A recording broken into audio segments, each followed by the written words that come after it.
রঞ্জা, না ওইটা এই ফর্মটা সাইন করে দাও তো। কি এর ফর্ম? কালকে বললাম না তোমার পাসপোর্ট বানাতে হবে, সেই ফর্ম ধরো। এর ভিতরে এত তাড়াতাড়ি? তুমি তো জানোই আমার দেরি একদম ভাল লাগে না। তোরই সইছে না। একবার যখন ভেবেছি যে বেড়াতে যাব তোমাকে নিয়ে, ব্যাস তখন কইতেছি এখন কথা ভাবতেছিলাম। কি বলো? না, বেড়াইতে যখন যাইতেছি তখন বাসা সকলে মিলা গেলে কেমন হইতো? উফ, তুমি না ভীষণ ইমপ্র্যাকটিক্যাল। ইমপ্র্যাকটিক্যাল নয়, সবাই মিলে গেলে কত খরচা হবে কোনো আইডিয়া আছে? না। সেই জন্যই বলছো। তাহলে এমনই এখন জায়গা বাড়তে হইতো যেখানে সকলে মিলে একলগে যাইতে পারতাম। দেখো রঞ্জা, আমার কি মনে হয় জানো, প্রত্যেক স্বামী স্ত্রীর না একটা আলাদা স্পেস থাকা উচিত। যাব বাড়ির সকলে মিলে আমরা কাছাকাছি কোথাও একটা যাব। এখন না, এখন শুধু তুমি আর আমি বেরিয়ে আসি।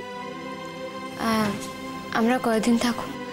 দেখো আমার কি মনে হয় বলো তো, বিলেতে গেলে না তোমার দেখার মতন অনেক কিছু আছে। ধরো তুমি এতদিন যা যা বইতে পড়ে এসেছো সে সব কিছু দেখতে পাবে নিজের চোখে। ভাবতে পারছো? আমি বলছি খুব এনজয় করবে তুমি, দেখো।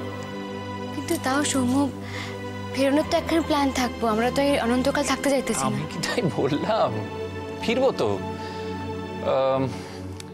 2-1 সপ্তাহ থাকি আগে, অপশান তো আছেই হাতে। যখন ফেরার ইচ্ছা হবে তখন একটা টিকিট কেটে ফিরে আসবো।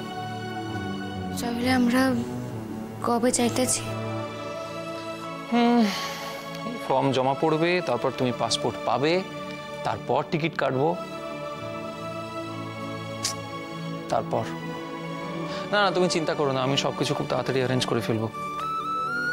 সত্যি ভাল লাগছে না আর বেড়াতে যাবো বললাম না, আমার তর্স হয়েছে না একেবারে।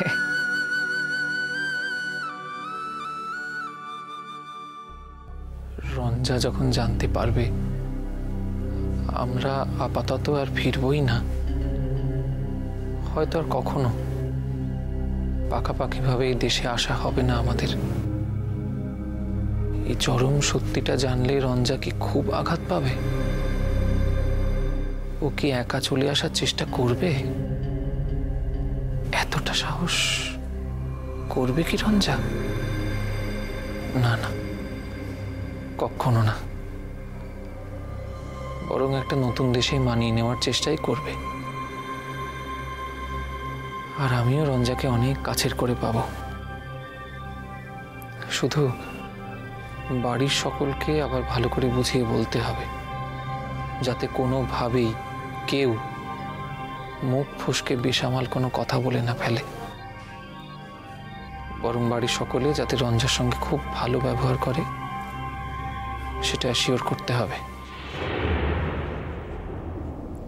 সৌম্য, সৌম্য।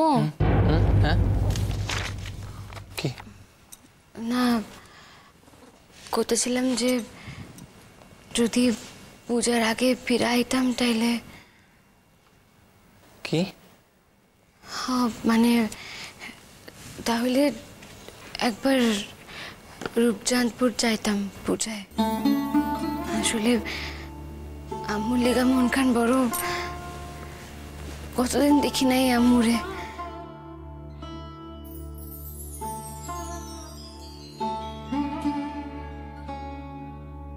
যাব,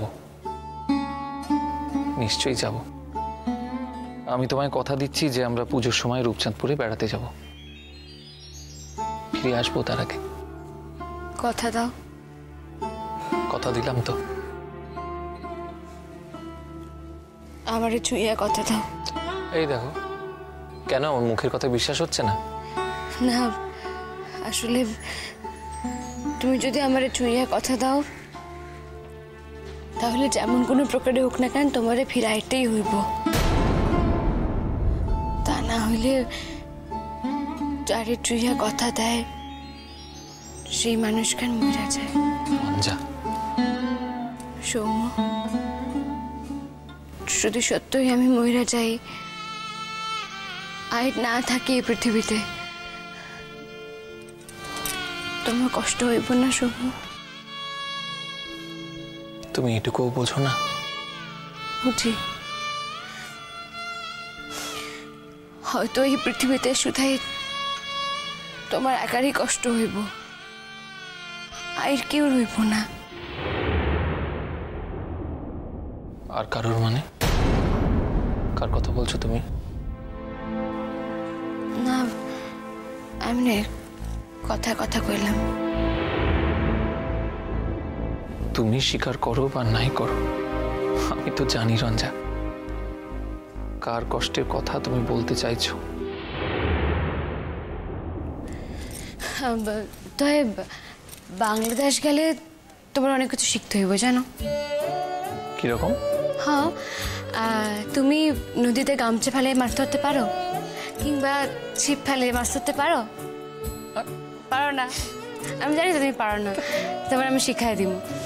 আমরা এক কাজ করবো, আমরা কামরাঙা বোন থেকে কামরাঙা তুই লেখামো, খাইবা? আচ্ছা বেশ, ঠিক আছে। আমি একখান ছোট মোড়কে কইরা একটু লবণ, একটু লঙ্কা গুঁড়া, একটু কাসুন্দি লইয়া যাবো। হ্যাঁ, এরপর কামরাঙা বোন থেকে হলুদ পাকা কামরাঙা পাইরা, জানো সোমো, জঙ্গলের ভিতর আমার একখান লুকানো খেলাঘর আছে, হ্যাঁ, পাতা দিয়ে ঢাকা। আর আমরা দুজনে সেই খেলাঘরে বৈশাখ কামরাঙা খামো, দেখবা কি মজা হয়। খেলাঘর কে বানিয়েছিল? কেন, আমরা দুইজন। কোন দুজন? কি হলো? থেমে গেলে কেন, বলো। বলবে না? আমি আর আর আর কে? তুমি কি মনে করো তুমি মুখে না বললে আমি কিছুতেই বুঝতে পারবো না? আমি বুঝতে পারছি না আরেকজনকে? বুঝতে পারতেছ? দেখো রঞ্জা, তোমার আর তোমার সোনাবাবুর বানানো খেলাঘরে আমি কোনোদিন যাব না।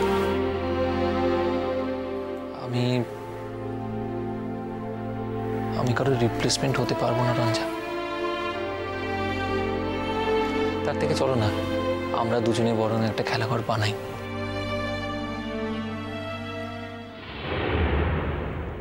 কাঁদছো কেন? ওই খেলাঘরে আমার মেলা সম্পদ আছিল। সম্পদ? বাসা থেকে লুকাইয়া লইয়া যাওয়া তেঁতুলের আচারের বয়াম, হাত ভাঙা পুতুল মাইয়া, কাঠ পোকার ডিম, অজানা পাখির ডিম, ময়ূরের পেখম। সেই দিনে এর থেকে বেশি আর কিছু দামি হইতে পারে বললাম বিশ্বাস হইতো না। এক বালিকার হৃদয়খানের থেকেও বেশি মূল্যবান ছিল আমার কাছে ওই সম্পদগুলি।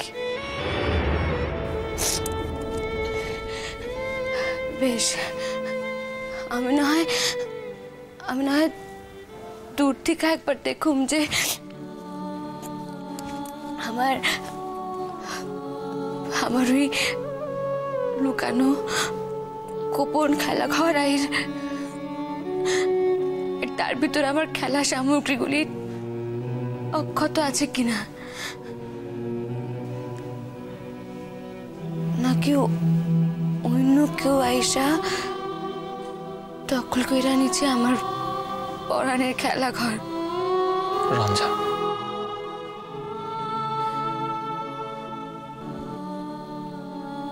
আমি কথা দিচ্ছি তোমায়, দেখো তোমার এই নতুন খেলাঘরও তোমার কিন্তু খারাপ লাগবে না। দেখো তুমি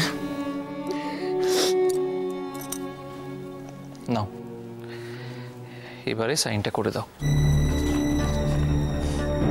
কলম খান? এই তো। কোথায় সই করতে হইব? এই যে দেখো, আমি দাগ দিয়ে দিয়েছি। এখানে একটা, এখানে, এখানে, আর এখানে, ব্যাস।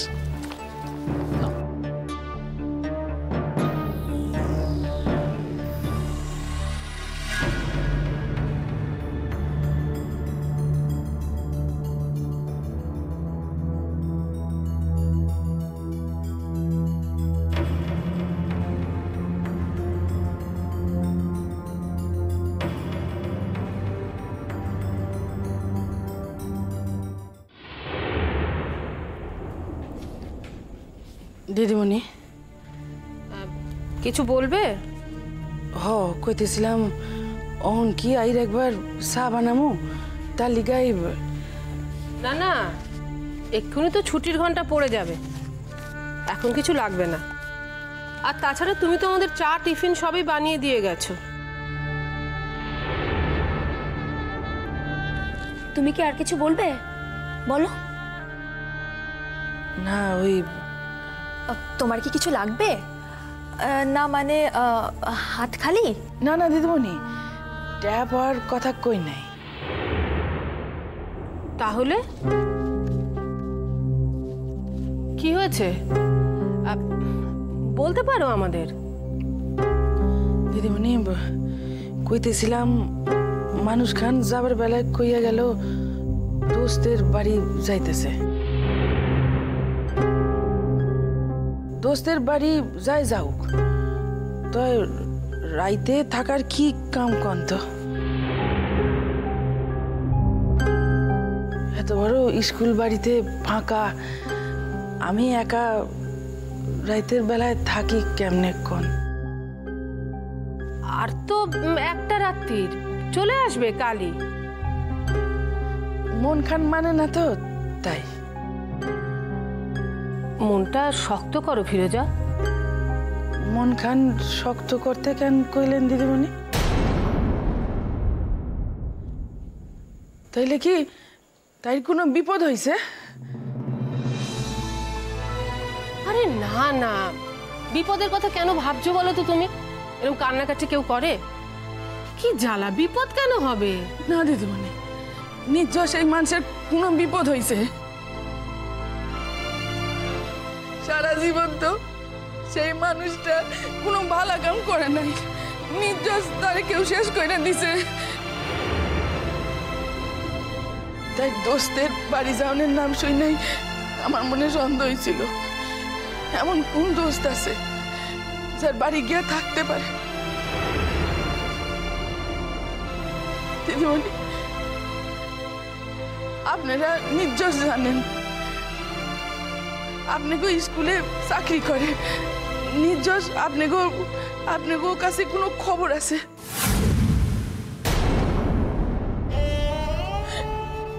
আমার মন কইছিল দিদিমণি, আমার মন ঠিকই কইছিল, আমার পাও দুই কান চলতে চাইছিল না। রাইতে যে কতবার ঘুম ভেঙে গেছিল কইতে পারুম না। আর মনের ভিতর খালি কু ডাক ডাকতেছিল। ফিরোজা, আজকের রাতটা যেতে দাও, দেখবে কালকে ঠিক তোমার স্বামী ভালোই ভালোই ফিরে আসবে। তাইলে আপনি কেন কইলেন মন কান শক্ত করতে? মানুষ তো এমনি এমনি মন কান শক্ত করতে কয় না। কেন কইলেন কোন দিদিমণি, কেন কইলেন? না মানে আসলে তুমি তো কদিন বাদে দেশে ফিরে যাবে, তখন তো তোমার স্বামীকে ছেড়ে তোমাকে একাই থাকতে হবে, সেই জন্যই বললাম। দেশে যেমন কইব, হে মানুষটা আমার তো কিছু কয় নাই। হে বলেনি, হয়তো বলবে, আর তাছাড়া এখনই হয়তো পাঠাবেও না, হয়তো কদিন পরে পাঠাবে। তাই দিদিমণি, হ্যাঁ মানুষটা যেমনই হোক না কেন, মানুষটা বদলাইছে। মেলা বদলাইছে, আগের থেকে অনেক বদলাইছে। আমারে কইছে এক লগে থাকুম, পৃথক হমু না, কইছে আমারে। তাহলে তো ভালোই, তবে কিনা পুরুষ মানুষের ব্যাপার তো, কথায় বলে না মন না মতি, তাই তোমাকে আগের থেকে একটু সাবধান করে দিলাম। আসলে কি বলতো, আগে থেকে তৈরি থাকলে না যত ঝামেলাই আসুক না কেন সামাল দেওয়া যায়।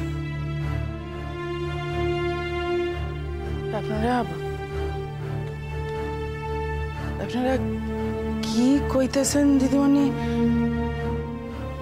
আমি তো কিছুই বুঝতেছি না। মানে তোমার স্বামীর তো খুব বাচ্চার শখ, কথায় কথায় আফসোস করে যে তুমি তাকে। এই সকল কথা কইছে সে? হ্যাঁ, না মানে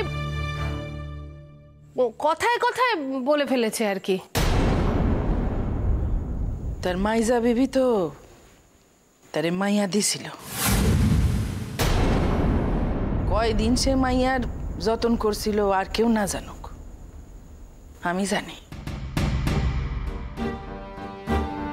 খুব ভালো কইরা জানি। অতই যদি সন্তানের ইচ্ছে, তাইলে আল্লাহ যা দিছেন তাই লইয়াই কেন সুখী থাকে না? না, হয়তো ছেলের কথা ভেবেই আবার। আল্লাহ যদি তারে পুতের সুখ না দেন, তাইলে সে কেমনে পাইব কোন?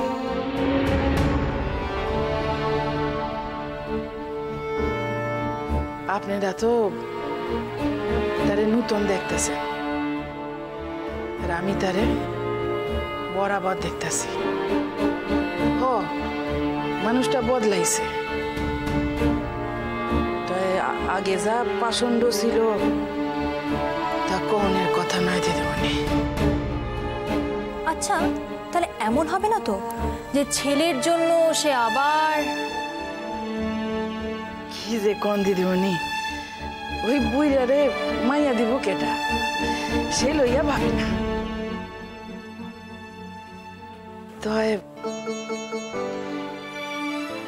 তাই আমার ওপর তার ভারী মন পড়ছে। দুইটা দিন দেখি নাই তো মনটা ভারী উচাটন করে। আচ্ছা দিদিমণি, কয়দিনের ছুটি লইয়া গেছে? বললাম তো কালই ফিরে আসবে। তাইলে ঠিক আছে, আইর একটা রাত কাটায় দিম ওখানে। আমি তাইলে আসি দিদিমণি। এসো।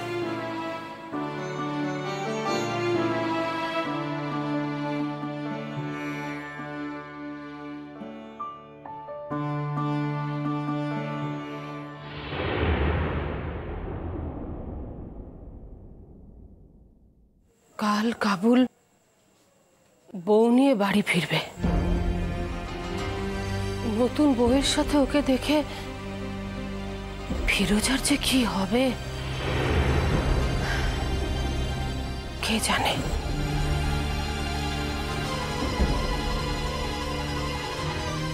যাই বলো দীপিকা দি, কাল স্কুলে জব্বর একটা নাটক হবে। উফ, একদম ঠিক বলেছে।